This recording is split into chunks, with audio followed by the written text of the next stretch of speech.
दोस्तों स्वागत है आपका अपने चैनल ज्ञान चंदा हिंदी में। भोलेनाथ की जय। भगवान शिव के 10 सबसे रहस्यमयी और चमत्कारिक मंदिर जिनके रहस्य से वैज्ञानिक भी हैरान। प्राचीन काल में जब मंदिर बनाए जाते थे तो वास्तु और खगोल विज्ञान का ध्यान रखा जाता था। इसके अलावा राजा महाराजा अपना खजाना छुपाकर इसके ऊपर मंदिर बना देते थे और खजाने तक पहुंचने के लिए अलग से रास्ते बनाते थे। इसके अलावा भारत में कुछ ऐसे मंदिर भी हैं जिनका संबंध न तो वास्तु से है, न खगोल विज्ञान से और न ही खजाने से। इन मंदिरों का रहस्य आज तक कोई जान पाया है। ऐसे ही 10 मंदिरों के बारे में हमने आपके लिए जानकारी जुटाई है। भारत में वैसे तो हजारों रहस्यमय मंदिर हैं, लेकिन यहाँ प्रस्तुत है कुछ खास 10 प्रसिद्ध रहस्यमय मंदिरों की संक्षिप्त जानकारी, जिसे जानकर आप हैरान रह जाएंगे। काल भैरव टेम्पल, वाराणसी। वाराणसी में भगवान शिव के अवतार काल भैरव जी का मंदिर मौजूद है, जो वाराणसी के सबसे पुराने शिव मंदिरों में से एक है। काल का मतलब मौत होता है और कहा जाता है कि मौत भी काल भैरव से डरती है। काल भैरव के इस मंदिर की खास और चौंकाने वाली बात यह है कि इस मंदिर में भगवान को भोग के तौर पर मदिरा यानी शराब चढ़ाई जाती है और भक्तों को भी प्रसाद के तौर पर शराब या शराब की खाली बोतल दी जाती है। इस मंदिर में हर दिन बहुत से लोग दर्शन करने आते हैं और माना जाता है कि मंदिर में शराब चढ़ाने से लोगों की सभी मनोकामनाएं पूरी हो जाती है। स्तंभेश्वर महादेव टेम्पल। गुजरात की राजधानी से 150 किलोमीटर दूर कवि काम्बोय नाम की जगह पर स्तंभेश्वर महादेव नाम का प्राचीन शिव मंदिर मौजूद है। भगवान शिव का ये प्राचीन मंदिर अरब सागर के कैमरे तट पर मौजूद है और इस मंदिर की खास बात यह है कि समुद्र किनारे मौजूद होने के कारण ये मंदिर दिन में 2 बार पूरी तरह समुद्र में गायब हो जाता है। दरअसल ये घटना चमत्कार नहीं बल्कि प्राकृतिक है, क्योंकि जब समुद्र में ज्वार भाटा आता है तो समुद्र में पानी का स्तर बढ़ जाता है और मंदिर पूरी तरह समुद्र में डूब जाता है। यहाँ दिन में 2 बार सुबह और शाम के समय ज्वार भाटा आता है और मंदिर पानी में गायब हो जाता है। भक्त भगवान शिव जी के दर्शन के लिए लंबी कतारों में खड़े होकर पानी के हटने का इंतजार करते हैं और मंदिर में जाते समय सभी भक्तों को ज्वार भाटा आने का समय भी बताया जाता है। पौराणिक कथाओं के अनुसार माना जाता है कि शिव जी के बेटे कार्तिकेय जी को जब तारकासुर राक्षस का वध करने के बाद पता चला कि वह भगवान शिव का परम भक्त है, तो कार्तिकेय जी को बेहद दुख हुआ और इसका प्रायश्चित करने के लिए भगवान विष्णु जी के कहने पर कार्तिकेय ने वध किए गए स्थान पर शिवलिंग स्थापित किया और उसी जगह पर आज ये मंदिर बनाया गया है। बिजली महादेव टेम्पल, कुल्लू। बिजली महादेव मंदिर मनाली से लगभग 60 किलोमीटर और कुल्लू से 30 किलोमीटर दूर पहाड़ की चोटी पर समुद्र तल से 2460 मीटर की ऊंचाई पर स्थित है। ऊंचाई पर मौजूद होने की वजह से यह मंदिर बहुत ही खूबसूरत लगता है, जहां से कुल्लू, मणिकर्ण, पार्वती और भूंतर घाटी दिखाई देती है। लेकिन खूबसूरत होने के साथ ही यह मंदिर रहस्यमयी और चमत्कारिक भी है, क्योंकि इस मंदिर पर हर 12 साल बाद आकाशीय बिजली गिरती है और इसीलिए वजह से इस मंदिर को बिजली महादेव नाम दिया गया है। बिजली मंदिर की शिवलिंग की ऊपर गिरती है, जिससे शिवलिंग कई हिस्सों में टूटकर बिखर जाता है और मंदिर का पुजारी सभी टुकड़ों को इकट्ठा करके उन्हें मक्खन से जोड़कर दोबारा ठोस रूप देता है। मक्खन से बने होने के कारण इसे मक्खन महादेव भी कहा जाता है। इस मंदिर पर होने वाले वज्रपात की पौराणिक कहानी स्थानीय लोग बताते हैं कि प्राचीन काल में इस जगह पर कुलांत नाम का दैत्य रहा करता था और एक दिन उसने एक विशाल अजगर का रूप ले लिया और व्यास नदी में कुंडली मारकर बैठ गया ताकि वह पूरी घाटी को जल में डुबोकर खत्म कर सके। इसके बाद भगवान शिव भक्तों की रक्षा के लिए आए और अपने त्रिशूल से अजगर का वध किया और लोगों की जान बचाई। माना जाता है कि रोहतांग से मंडी तक फैले पहाड़ कुलांत अजगर का ही शरीर था, जो उसकी मौत के बाद पहाड़ में बदल गए। कुलांत की मौत के बाद भी जब स्थानीय लोगों का डर नहीं गया तो शिवजी कुलांत के माथे पर यानी पहाड़ की चोटी पर ही बस गए और बारिश के देव इंद्र को आदेश दिया कि कुल्लू वासियों पर आने वाले सभी संकट को बिजली के रूप पर उनके ऊपर गिराना। और माना जाता है तभी से कुल्लू घाटी के सभी संकट भगवान शिव अपने ऊपर सहते हैं। तिथिलागढ़ शिव मंदिर। उड़ीसा में तितलागढ़ की कुम्हाड़ा पहाड़ी में भगवान शिव का रहस्यमयी मंदिर मौजूद है और इस मंदिर की खास बात यह है कि बाहर चाहे जितनी भी गर्मी हो, यह मंदिर अंदर से हमेशा ठंडा ही रहता है। कहा जाता है बाहर तापमान जितना ज्यादा बढ़ता है, मंदिर के अंदर का तापमान उतना ही कम होता जाता है। तितलागढ़ पहाड़ियों में बसे होने के कारण उड़ीसा की सबसे गर्म जगह है, जहां का तापमान 50 डिग्री सेल्सियस तक चला जाता है, लेकिन मंदिर के अंदर का तापमान 10 डिग्री सेल्सियस तक ही रहता है और ज्यादा देर मंदिर के अंदर बैठने से ठंड की वजह से कंबल ओढ़ना पड़ता है। मंदिर के अंदर इतनी ठंड क्यों पड़ती है, इसका साफ पता वैज्ञानिक भी नहीं लगा पाए हैं, लेकिन अनुमान लगाया जाता है कि मंदिर में मौजूद भगवान शिव और माता पार्वती की मूर्तियों से ठंडी हवा निकलती है, जिससे पूरा मंदिर ठंडा रहता है। ऐरावतेश्वर टेम्पल तमिलनाडु। ऐरावतेश्वर टेम्पल तमिलनाडु के कुंभकोणम में मौजूद एक हिंदू मंदिर है, जिसे 12वीं सदी में चोला के राजाओं ने बनाया था और यह मंदिर भगवान शिव जी को समर्पित है। इस मंदिर की खास बात इसकी सीढ़ियां हैं, जिन्हें इस तरीके से बनाया गया है कि इन पर कदम रखने पर इनसे मधुर संगीत की अलग अलग ध्वनि सुनाई देती है। ये ध्वनि क्यों आती है और इसके पीछे का कारण क्या है, इसका साफ पता आज तक नहीं चल पाया है।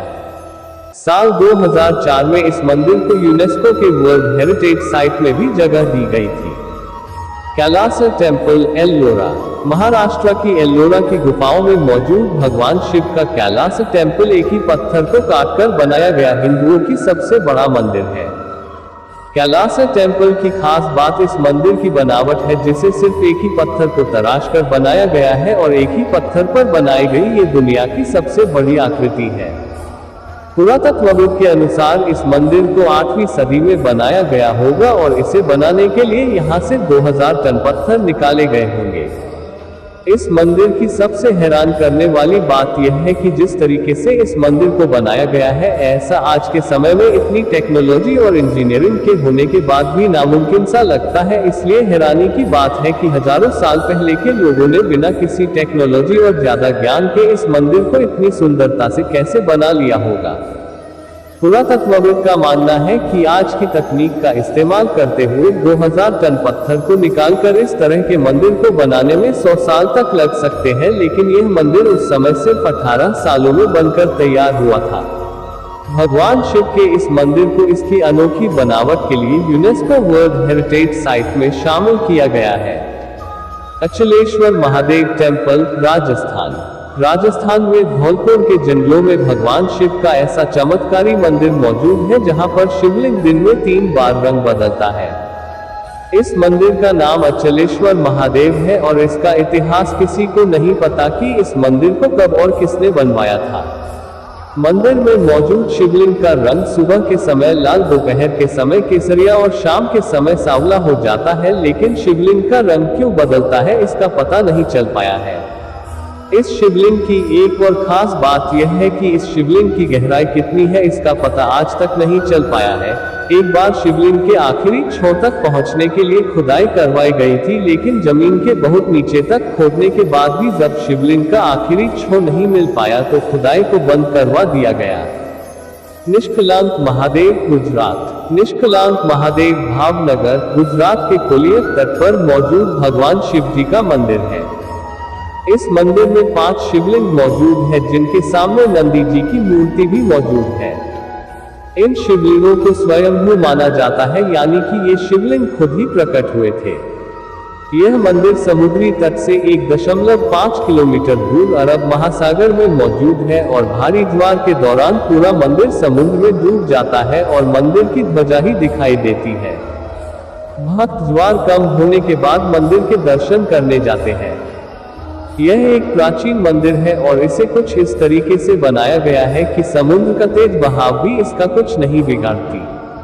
इस मंदिर का इतिहास महाभारत काल से जुड़ा है। माना जाता है कि कुरुक्षेत्र युद्ध के बाद अपने कौरव भाइयों की हत्या करने के बाद पांडव इस पाप का प्रायश्चित करना चाहते थे, जिसके लिए उन्होंने श्री कृष्ण से मदद ली और कृष्णा जी ने पांडवों को एक काला ध्वज और एक काली गाय दी और कहा कि तुम्हें इस काले ध्वज और काले गाय का पीछा तब तक करना है जब तक दोनों का रंग सफेद नहीं हो जाता, और जहाँ पर भी इनका रंग सफेद होता है वहाँ पर पांडवों को भगवान शिव की तपस्या करनी है, क्योंकि क्योंकि भगवान शिव ही उन्हें इस पाप से मुक्त करा सकते हैं। इसके बाद पांडव भगवान श्री कृष्ण की बात मानकर काला ध्वज हाथ में लेकर काली गाय का अनुसरण करने लगे और कई सालों तक पीछा करने के बाद कुलियत तक पहुंच पर गाय और ध्वजा दोनों का रंग सफेद हुआ और वहीं पर पांडव शिव जी की तपस्या करने लगे। पांडवों की तपस्या से प्रसन्न होकर भगवान शिव ने पांचों पांडवों को शिवलिंग के रूप में दर्शन दिया और पांचों को कौरवों की हत्या के पाप से मुक्त किया। वही 5 शिवलिंग आज भी उसी जगह पर मौजूद है और इस जगह पर भगवान शिव ने पांडवों को कौरवों की हत्या के पाप के कलंक से मुक्त कराया था, इसलिए इसे निष्कलंक महादेव नाम दिया गया। केदारनाथ मंदिर उत्तराखंड। भगवान शिव के श्री केदारनाथ मंदिर को तो लगभग सभी भारतीय जानते होंगे और इस मंदिर का दर्शन करना बहुत से लोगों का सपना भी होगा। केदारनाथ मंदिर उत्तराखंड के गढ़वाल क्षेत्र में मंकिनी नदी के पास मौजूद है। केदारनाथ मंदिर 12 ज्योतिर्लिंगों में से सबसे प्रसिद्ध है और प्रसिद्ध होने के साथ ही यह मंदिर अपने में बहुत से रहस्यों को भी समाये हुए है। माना जाता है कि केदारनाथ मंदिर को पांडवों द्वारा बनाया गया था और कहानी है कि महाभारत के युद्ध में अपने कौरव भाइयों की हत्या के बाद भगवान शिव पांडवों से रुष्ट हो गए थे, जिसके बाद पांडव शिव जी को प्रसन्न करने के लिए उन्हें ढूंढने काशी पहुंच गए, लेकिन शिव जी वहां से छुपकर केदारनाथ पहुंच गए। जब पांडव शिव जी का पीछा करते हुए केदारनाथ भी पहुंच गए तो भगवान शिव ने बैल का रूप लेकर झुंड में छिप गए, पर भीम ने उन्हें बैल के रूप में भी पहचान लिया तो शिव जी जमीन के नीचे समाने लगे, लेकिन भीम ने उनकी पूंछ पकड़ ली, जिससे बैल का मुख नेपाल में निकला और शिवलिंग बन गया और वहां पर श्री पशुपतिनाथ जी का मंदिर बनवाया गया और बैल के पीठ का कुबड़ वाला हिस्सा केदारनाथ में ही रह गया जो शिवलिंग बन गया। अतः इन दोनों ही स्थानों के शिवलिंग स्वयंभू है। मुश्किल रास्ता और ज्यादा बर्फबारी होने के कारण केदारनाथ मंदिर को दीपावली के दूसरे दिन से 6 महीनों के लिए बंद किया जाता है। लेकिन हैरानी की बात है कि 6 महीनों के बाद जब मंदिर के कपाट खोलते हैं तो मंदिर के अंदर का दीपक तब भी निरंतर जल रहा होता है। ये रहस्य और चमत्कार ही इसे सभी ज्योतिर्लिंगों में सबसे सर्वश्रेष्ठ बनाते हैं। असिरगढ़ शिव मंदिर। मध्य प्रदेश के बुरहानपुर शहर में असिरगढ़ नाम का किला मौजूद है, जिसे माना जाता है कि 15वीं शताब्दी में असाहिर नाम के राजा ने बनाया था। इस किले में एक प्राचीन शिव मंदिर मौजूद है जिसे गुप्तेश्वर महादेव के नाम से जाना जाता है। माना जाता है कि इस मंदिर में हर रात महाभारत के अमर पात्र अश्वत्थामा भगवान शिव की पूजा करने आते हैं। अश्वत्थामा महाभारत में कौरव के योद्धा थे और युद्ध में हुए उनके पिता द्रोणाचार्य की मौत का बदला लेने के लिए युद्ध खत्म होने के बाद अश्वत्थामा ने रात के समय पांडव पुत्रों की हत्या कर दी थी, जिसके बाद भगवान श्री कृष्ण ने अश्वत्थामा को श्राप दिया था कि कलयुग खत्म होने तक अश्वत्थामा की मृत्यु नहीं होगी और उन्हें तब तक हर तरह की बीमारी और पीड़ा को सहना पड़ेगा और उनके जख्म और दर्द भी कभी नहीं भरेंगे। कहा जाता है श्राप के बाद अश्वत्थामा जगह जगह भटक रहे हैं और भगवान शिव की पूजा करने के लिए वह असिरगढ़ किले में मौजूद इस शिव मंदिर में हर रात आते हैं। आश्चर्य की बात है कि रात के समय मंदिर का दरवाजा बंद कर दिया जाता है, लेकिन जब सुबह जैसे ही दरवाजे को खोला जाता है तो मंदिर के शिवलिंग में हर रोज ताजा फूल और चंदन चढ़ाए हुए मिलते हैं। किले के आसपास के गांव के कुछ लोगों ने भी अश्वत्थामा को देखे जाने की बात मानी है और उनका कहना है कि कई बार उन्हें 10-12 फुट का इंसान देखने को मिला है, जिसके माथे और शरीर में बहुत से जख्म है और वह जख्म को ठीक करने के लिए लोगों से तेल और हल्दी मांगता है। शिवलिंग में रोजाना नए फूल के चढ़ावे के रहस्य को सुझाने के लिए बहुत से न्यूज चैनल के रिपोर्ट्स ने भी किले में रुककर रहस्य को सुझाने की कोशिश की, लेकिन उन्हें अश्वत्थामा तो कभी नहीं दिखा, लेकिन शिवलिंग में सुबह नया फूल और चंदन देखने को जरूर मिलता था। दोस्तों, ये जानकारी कैसी लगी हमें कमेंट करके जरूर बताएं और ऐसी और जानकारी के लिए हमारा YouTube चैनल ज्ञान गंगा हिंदी को सब्सक्राइब जरूर करें। धन्यवाद।